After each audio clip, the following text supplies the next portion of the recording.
हमारे भारत देश के हॉन्टेड प्लेस की जब बात होती है तो उसमें भानगढ़ किले का नाम सबसे ऊपर आता है। राजस्थान में मौजूद इस 500 साल से भी पुराने किले का लोगों में कुछ ऐसा खौफ है कि यहाँ पर लोग दिन में भी जाने से कतराते हैं और यहाँ तक कि कहा जाता है रात के समय में जो कोई भी इस किले में जाता है वह वापस लौटकर कभी नहीं आता।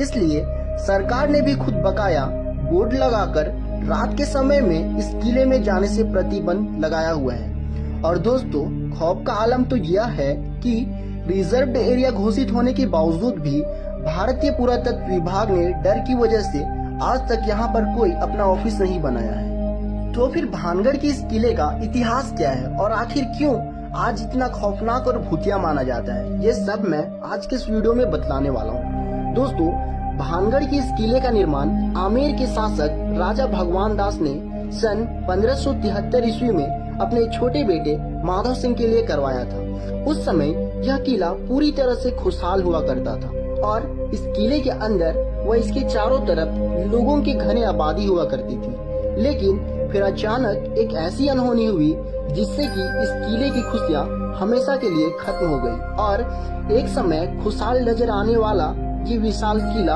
एक भूतिया जगह में बदल गया। लोगों के मन में इस किले का ऐसा खौफ बैठ गया कि उन्होंने इसे छोड़ना शुरू कर दिया, जिसका नतीजा यह हुआ कि यह किला और इस किले के आसपास का इलाका पूरी तरह से वीरान हो गया।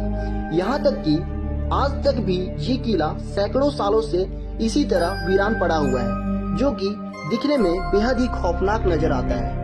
इसके बारे में लोग यह भी बताते हैं कि किले से लोगों की चीखने, चिल्लाने, रोने और घुंघरुओं की रहस्यमय आवाजें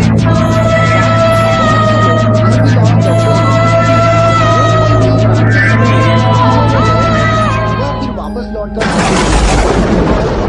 यही वजह है कि दिन में भी बहुत कम लोग ही इस किले के अंदर जाने की हिम्मत कर पाते हैं। अब ऐसे में ये सवाल तो मन में जरूर उठता है कि आखिर इस किले के साथ क्या हुआ था कि इसको इस तरह से श्रापित और भूतिया माना जाने लगा। असल में इस किले के हॉन्टेड होने के पीछे लोगों के द्वारा एक नहीं बल्कि कई अलग अलग कहानियां बताई जाती है। लेकिन उन सभी में से प्रचलित जिस पर लोगों द्वारा भरोसा किया जाता है वो है राजकुमारी रत्नावती की कहानी।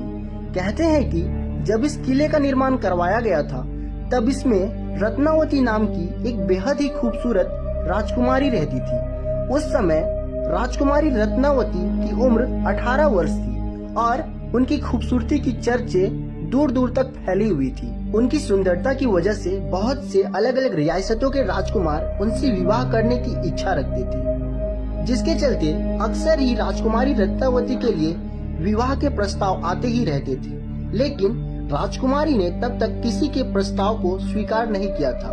अब राजकुमारी अपने सहेलियों के साथ खरीदारी के लिए बाजार गई हुई थी और बाजार में वो इत्र की एक दुकान पर रुकी और वहाँ से अपने लिए इत्र खरीदने लगी। इतने में ही उस दुकान से कुछ ही दूर पर खड़े सिंघिया सेवड़ा नाम के व्यक्ति की नजर राजकुमारी पर पड़ी। सिंघिया सेवड़ा उसी राज्य का रहने वाला था और वो काले जादू का महारथी माना जाता था। राजकुमारी रत्नावती की सुंदरता को सिर्फ एक नजर में ही देखते ही सिंघिया सेवड़ा पूरी तरह से फिदा हो गया और वो टकटकी लगाए राजकुमारी को घूरता रहा और उसने उसी पल अपने मन में ये तय कर लिया कि वो राजकुमारी को किसी भी कीमत पर हासिल करके रहेगा। अब क्योंकि वह तंत्र मंत्र और काला जादू जानता था, इसलिए उसने राजकुमारी के पसंद किए हुए इत्र की बोतल में से एक चुपके से उठाई और उस बोतल पर कुछ तंत्र मंत्र करके उसे धीरे से वापस उसी जगह पर रख दिया। असल में वो अपने तंत्र विद्या की मदद से राजकुमारी को अपने वश में करना चाहता था और उसका ये प्लान काफी हद तक सफल भी हो गया, क्योंकि राजकुमारी रत्नावती ने उसे शीशे के साथ छेड़छाड़ करते हुए देखा भी नहीं था और फिर राजकुमारी इत्र की शीशी लेकर अपने किले की तरफ वापस जाने लगी। साथ ही सिंघिया सेवड़ा भी छिप छिप कर राजकुमारी का पीछा करने लगा। हालांकि राजकुमारी अभी कुछ दूरी पहुंची थी, तभी उनकी एक सहेली ने बताया कि एक अनजान व्यक्ति ने इत्र की शीशी पर तंत्र मंत्र किया हुआ है। असल में राजकुमारी की सहेली ने सिंघिया सेवड़ा को इत्र की शीशी पर काला जादू करते हुए देख लिया था, लेकिन वो डर की वजह से दुकान में कुछ बता नहीं पाई थी। अब राजकुमारी को जैसे ही काले जादू के बारे में पता चलता है तो वो इत्र की शीशी को रास्ते में पड़े हुए एक विशाल आकार के पत्थर पर दे मारती है। पत्थर पर पड़ते ही वो शीशी टूट गई और सारा इत्र उस पत्थर पर बिखर गया।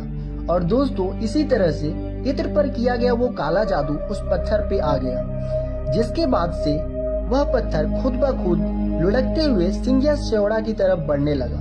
दरअसल सिंघिया सेवड़ा ने उस इत्र में ऐसा जादू किया था, जो कोई भी उस इत्र को लगाता वो खुद ब खुद उस तांत्रिक सिंघिया सेवड़ा की तरफ खींचा चला आता। क्योंकि वो इत्र पत्थर पर लग गया था, इसलिए वो पत्थर तेजी से उसकी तरफ बढ़ने लगा और पत्थर ने लुढ़कते हुए उस तांत्रिक को कुचल दिया, जिससे कि उसकी मौत हो गई। लेकिन मरने से पहले सिंघिया सेवड़ा ने यह श्राप दे दिया कि राजकुमारी समेत इस किले में रहने वाले सभी लोग जल्द ही एक दर्दनाक मौत मरेंगे और उनकी आत्माएं हमेशा के लिए इस किले में भटकती रहेगी। इस हादसे के कुछ समय बाद भानगढ़ और उसके करीबी राज्य अजबगढ़ के बीच में एक युद्ध छिड़ गया था। और दोस्तों, अजबगढ़ की सेना बहुत ही ज्यादा शक्तिशाली थी, जिसके चलते उनके सिपाही भानगढ़ में घुस गए और किले में मौजूद हर एक पुरुष, महिला और यहाँ तक कि बच्चों को भी मौत के घाट उतार दिया, जिसमें कि राजकुमारी रत्नावती भी मारी गई। और दोस्तों, कहते हैं कि इस खतरनाक कत्लेआम के बाद से ही यह किला श्रापित हो गया था और उस नरसंहार में मारे गए मासूम लोगों की आत्माएं किले के अंदर ही भटकने लगी थी। दरअसल किले के आसपास रहने वाले लोगों को अंदर से अजीब अजीब आवाजें आती थी और साथ ही किले की तरफ जाने वाले लोगों के गायब होने की घटनाएं भी अक्सर सुनने को मिलती रहती थी। और दोस्तों, इन सभी चीजों के चलते ही किले के आसपास रहने वाले लोगों ने भी अपनी बस्तियां छोड़कर दूसरी जगह पर रहना शुरू कर दिया और देखते ही देखते यह किला और इसके आसपास का इलाका पूरी तरह से वीरान हो गया। इसके अलावा दोस्तों, इस किले का भूतिया होने के पीछे एक और कहानी यह भी बताई जाती है कि जिस समय यह किला बनाया जा रहा था, तब इस किले के जमीन के पास ही बाबा बालकनाथ नाम के एक साधु रहते थे। और बाबा को जब इस किले के बनने की खबर मिली तो उन्होंने राजा भगवान दास के पास यह संदेश भिजवाया कि वे अपने किले को उतना ऊंचा ना बनवाएं कि उसकी परछाई मेरी कुटिया तक पहुंच जाए।